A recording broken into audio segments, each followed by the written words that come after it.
The main reason why I set it in Greencastle was there's a director in the area, John Putch, and he's actually from the area, Chambersburg, Gene Stapleton's son. I was reading some of his podcast, and the cool thing about it was a lot of the idea, I pretty much kind of quarterbacked this whole, like, how am I going to get the budget, how am I going to do this, how am I going to do that. So there's little pieces that had to fall into place. And I had the blueprint, but bringing my production manager on board, Dave Vanderveer, Hans Scharler, those were three key essential parts of the film and getting it put together. And John Putch said it at best, one of his first podcasts, it was basically kind of when he did Route 30, the first film, he had a podcast, and you'd go online and you'd read the podcast online, and one of his lines were, the number one reason why you don't do anything is because of fear. Somewhere, somehow, someone told you that creating a film in your own backyard, using your own resources, is not doing it the Hollywood way. And if you're not doing it the Hollywood way, that's not making a film at all. And he completely disagrees with that.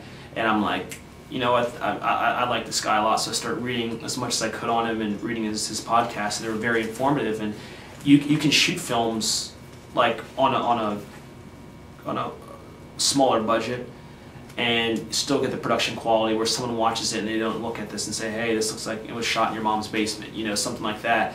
It's one of those things that I use Greencastle because I'm familiar with the community. A lot of my resources are around here, and again, it's basically you write what you know. So I wrote it on the backdrop of Greencastle, and I was like, how cool would it be to basically do your first film in regards to, and a lot of filmmakers have done that before. Spike Lee did it. He did it with the first 2-3 movies he's done. He did them all in New York, he did them all in Brooklyn. And then, coincidentally, his next film that he just did, that was really cool because we both shared the same article on IndieWire, national news, Red Hook Summer, which it was his first time he premiered at the Sundance.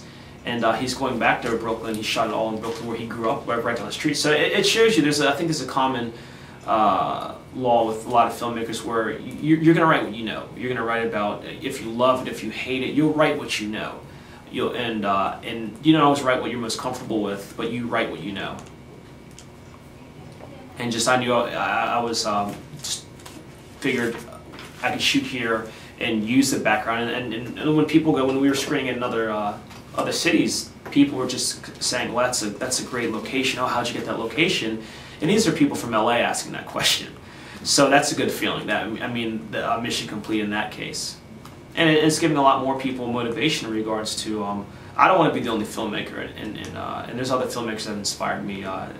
John Taylor, who's from Waynesboro, who did a film that basically made me realize, if he can do it, I want to do it. And I got in contact with him, and he was a huge inspiration behind me doing this. But he shot a lot of his films in Waynesboro, and then he shot, Waynesboro in Indiana, I forget what part of Indiana, but he shot it in Indiana and Pennsylvania. So when I saw what he did, I was like, you know what, I think I can do that. And the rest is history. It was really interesting going to IMDb and trying to put in Greencastle, because they usually have the locations you have, and Greencastle was one of those locations that weren't on there yet. So.